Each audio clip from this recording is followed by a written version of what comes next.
আসসালামু আলাইকুম বন্ধুরা, কয়েকদিন আগে লাউ মাছের ছবি দিয়েছিলাম। আজকে রেসিপিটি দেখাচ্ছি। হলুদ, মরিচ, আদা বাটা, রসুন বাটা, পেঁয়াজ, তেজপাতা, তেল, লবণ দিয়ে মশলাটা কষিয়ে নিলাম। মাছটা আজকে একটু বেশি, যার কারণে পানিটা একটু বেশি দিলাম। মাছটা উতরানোর জন্য দিব, ঢাকনা দিয়ে দিলাম। মাছটা উতরাচ্ছে, একটু টমেটো দিয়ে দিলাম।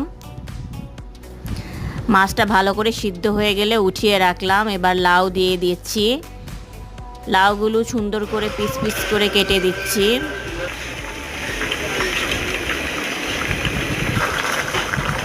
লাউটা সিদ্ধ হয়ে এসছে, তরকারিটা হয়ে গেছে।